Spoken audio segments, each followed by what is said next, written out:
प्यार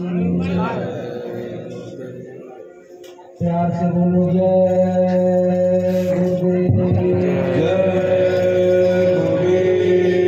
जय गुरुदेव नाम किसका? प्रभु का क्या नाम? हाथ जोड़कर विनय हमारी, तजो नशा बनो शाकाहारी। हाथ जोड़कर विनय हमारी, तजो नशा बनो हमारी। जय गुरुदेव। सर्वत्र व्यापक सर्वदा स्मरणीय सतरूप में विराजमान निज धामवासी परम संत बाबा जय गुरुदेव जी महाराज के चरणों में कोटि कोटि नमन। गुरु महाराज की मसाल को लेकर के पूरी देश दुनिया को रोशनी दे रहे भक्त के संत सदगुरु, धरती के सरताज, दुख हरता उज्जैन के पूजनी महाराज जी के चरणों में कोटि कोटि नमन। आज यहाँ उपस्थित सभी प्रेमी भाई बहनों को, उस सत्य सुंदर की स्रोत से आई हुई सभी की वार्ताओं को हमारा सप्रेम सादर जय।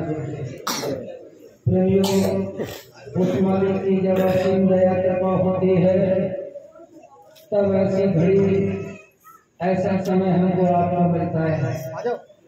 गुरु महाराज कहे जिन प्यारों पर वो जग वालों है खास इनायत सदगुरु की, उनको ही संदेशा मिलता है और वो ही बुलाए जाते हैं।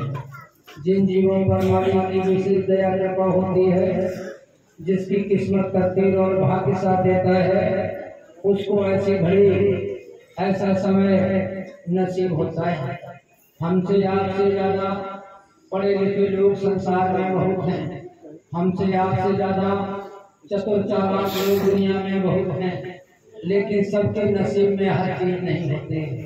जिसकी किस्मत, जिसकी तकदीर, जिसका भाग्य साथ देता है, उसी को सद्गुरु मिलता है, उसी को सत्संग मिलता है।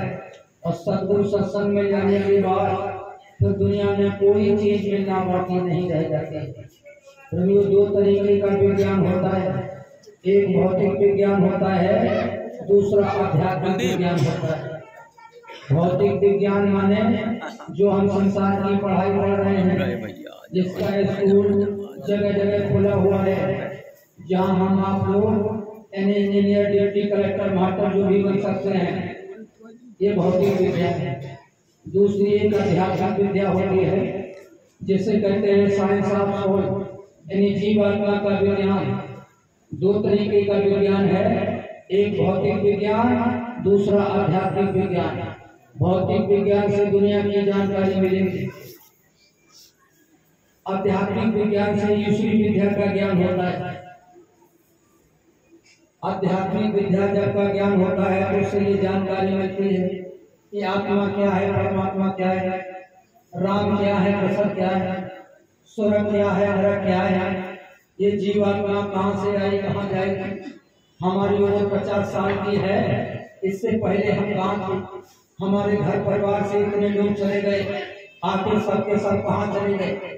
इसे कहते हैं आध्यात्मिक विद्या। इसका ज्ञान पाना उसे कहते हैं आध्यात्मिक विज्ञान। तो प्रेमियों, जैसे बाहर की भौतिक विद्या सीखने के लिए किसी स्कूल में जाना पड़ता है, किसी मास्टर के करीब पहुंचना पड़ता है, किसी विद्यालय में दाखिला लेना पड़ता है, ऐसे आध्यात्मिक विद्या सीखने के लिए किसी दरबार में, किसी गुरु दरबार में जाना पड़ता है। आपका बच्चा जब स्कूल में पढ़ने जाता है तभी तो हिंदी अंग्रेजी सीखता है। अगर बच्चे को मोटी मोटी किताबें खरीद दी जाए, मास्टर साहब का फोटो भुटिया पे टांग दिया जाए और ये कह दिया जाए ये तुम्हारे मास्टर हैं, ये तुम्हारी किताबें हैं, पढ़ो, तो कोई बच्चा पढ़ सकता है? कोई नहीं पढ़ सकता है। इसी तरीके से अगर हम आध्यात्मिक विद्या का ज्ञान पाना चाहते हैं, अपनी जीवात्मा के कल्याण का कुछ तौर तरीका सीखना चाहते हैं, अपनी जीवात्मा को नरक और 84 से बचाना चाहते हैं, अपना जन्म मरण से छुटकारा दिलाना चाहते हैं, राम कृष्ण शंकर हनुमान का भेद जानना चाहते हैं, तो किसी जीते जाते अगर वो कैलेंडर को किताब नहीं पढ़ा सकता है तो कोई कैलेंडर भौतिक विद्या आध्यात्मिक विद्या में भी नहीं, आध्यात्मिक विद्या में भी जो भक्त का गुरु होता है वही कबीर, वही नानक, वही जय गुरुदेव, वही राधा स्वामी, वही पलटू, वही दास, वही दैया। जो भक्त का संसद गुरु होता है, जैसे बीमारी आपको अभी लग जाए, बीमारी आपको अभी लग जाए और तुमको हम रुकमान हकीम हुसैन भाई से इलाज कराएंगे, वो तो अपने समय में आए थे, अपने समय में लोगों को दवा दिया, लोगों को लाभ हुआ, इलाज किया, वो ठीक हुए, उनका सौभाग्य रहा। लेकिन अब जो वर्तमान में बीमारी जो लगी है, वो तो भक्त का डॉक्टर चाहिए, भक्त का मास्टर चाहिए, भक्त का सदगुरु चाहिए। तो जब तक जीता जाता यानी भक्त का सदगुरु नहीं मिलेगा, तब तक आप आध्यात्मिक विद्या की जानकारी नहीं पा सकते, तब तक आप राम कृष्ण शंकर हनुमान या आत्मा परमात्मा का भेद नहीं जान सकते हो। गोस्वामी जी महाराज ने रामायण में लिखा है कि गुरु ग्रही पढ़ना गएगा भुलाई। ये प्रमाण इसलिए बता रहा हूँ कि आपको पता है। तो सीधी सादी बात है, वक्त में सदगुरु इसमें बाबा मकान जी महाराज, जब तक इनके करीब नहीं जाओगे तब तक दुनिया में कोटिन करो उपाय भटक सगरो जग आवो और बिना गुरु से मिले प्रभु को भेद न पावो। जब तक तीरथ करत करो होते ना कोई और बिना बसे संत प्रभु से भेद न होई। जब तक कोई संत नहीं मिलेगा नहीं जाता, महापुरुष नहीं मिलेगा संत भक्त का, तब तक कोई लाभ नहीं। तो गोस्वामी जी महाराज ने कहा कि गुरु ग्रही पढ़न गए रघुराई, अल्पकाल सब विद्या पाई, गुरु के दरबार में रघुराई को भी जाना पड़ा।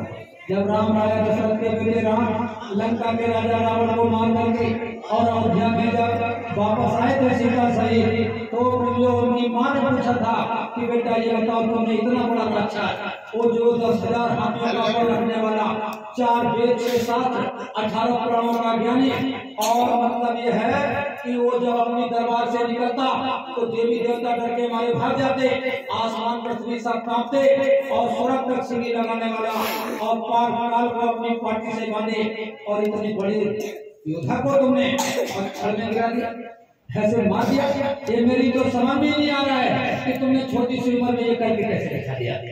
तो यही कहा था उन्होंने कि माँ उलग से चले गुरु हमारे और तिनकी कृपा तन जहां हमारे। ये माँ ये सब मेरे गुरु की कृपा से हुआ। तो राम कृष्ण सर को बड़े और तीनों ने गुरु की और 3 लोक के वेधनी, सो गुरु आ गया भी। राम और कृष्ण को भी गुरु के अधीन होकर के रहना पड़ा। इसलिए प्रेमियों आध्यात्मिक विद्या सीखने के लिए तो वैसे तो महापुरुष बहुत है, वैसे महात्मा तो बहुत है, कहो कोई आग बरसा दे और कहो कोई आप समझो पानी बरसा दे और कहो कोई सिद्धि महात्मा चमत्कार दिखा दे, लेकिन जीव आत्मा को निज घर ले जाने वाले इस समय भक्त के सदगुरु उज्जैन के पूज्य बाबा जी महाराज, इनके सिवा निज घर ले जाने वाला दूसरा महात्मा और कोई नहीं है। जैसे अभी महाराज ने सुना था कि एक परोपकारी आया, उसने सोचा कि बेचारे के खाने में कैदी बनना है और इनको अच्छा खाना नहीं मिलता है, तो खूब हलवा पूरी पकवान बनवाया और सब कैदियों को बांट दिया, और कैदी हलवा पूरी खाकर के बड़े खुश हो गए, बड़ा बढ़िया खाना मिल गया। लेकिन रहे कैदी के कैदी, खाना तो अच्छा मिल गया, कोई परमार्थी जीव आ गया, उसने खाने की व्यवस्था कर दिया, लेकिन रहे तो कैदी के कैदी। तब तक दूसरा परोपकारी आया, उसने कहा बेचारों को अच्छा कपड़ा नहीं मिलता है, चलो खूब रजाई करता और कंबल सूट पैंट और सबको बंटवा दिया और कंबल सूट लेकर के और बड़े खुश हो गए, लेकिन रहे कैदी के कैदी। तब तक ये तीसरा परोपकारी आया, इसने कहा देखो जब के जेल खाने के कैदी हो, ये सब जेल खाना है, इसमें हम आप लोग भ्रमण कर रहे हैं, ये 84 लाख का ये जेल खाना है, इसमें से निकाला स्वर्ग में चले गए, नरक में चले गए, कुत्ते में चले गए, बिल्ली में चले गए, अमीर बन गए, गरीब बन गए, तो पता का भटका लगे। तो ये सब चक्कर है जेल खाने का।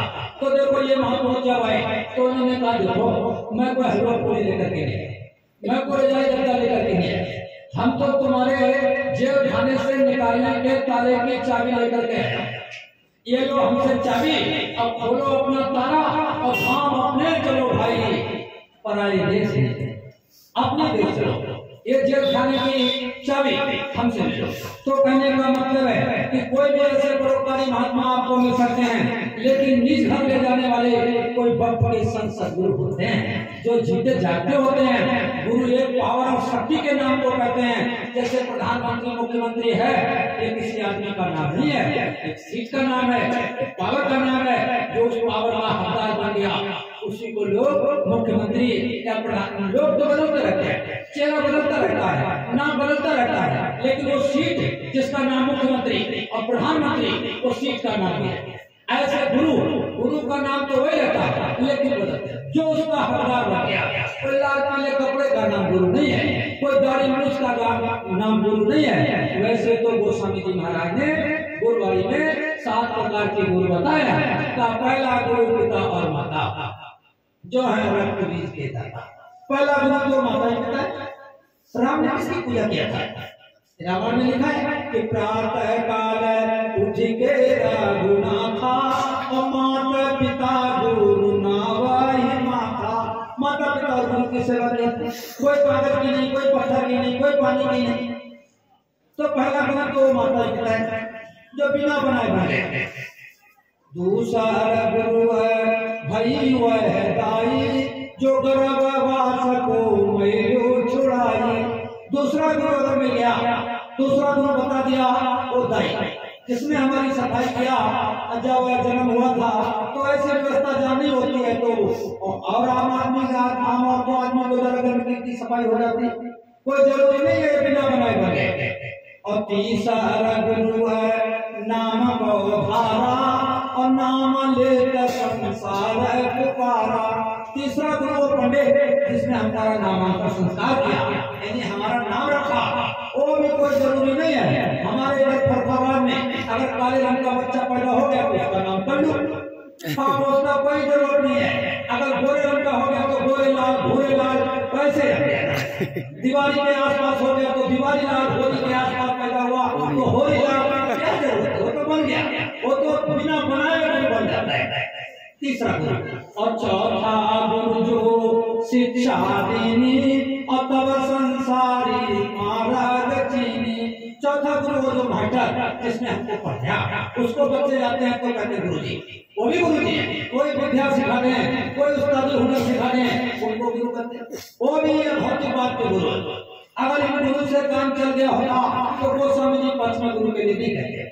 कहा पांचवा गुरु है जो दीक्षा दीनी, और राम कृष्ण की भक्ति कीनी। 5वां गुरु अगर मिल जाए तो ये सूरज जीवात्मा जो पहला नाम जो महाराज बताए, जिसे राम लोग कहते हैं, वहां तक हम पहुंच सकते हैं। उससे भी काम नहीं चला, वो भी जन्म मरण के अंतर्गत नहीं आता है। तो अगर 5वें गुरु से काम चल गया होता तो 6वें गुरु के लिए नहीं करते। छठवा गुरु भरम को तोड़ा, ओंकार से नाता जोड़ा। 6वां गुरु अगर मिल जाए तो ये जीवात्मा ब्रह्म लोक तक पहुंच सकते हैं, जहाँ तक वाल्मीकि और वशिष्ठ की पहुंचती। वो स्थान भी प्रकृति के नाते के अंतर्गत आता है, वहां भी जन्म मरण का छुटकारा नहीं है।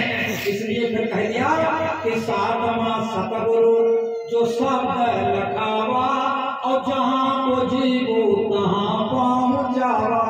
देखो सतगुरु ये गुरु बनते हैं। जैसे बात यह है कि बिना गुरु के उद्धार कल्याण नहीं है।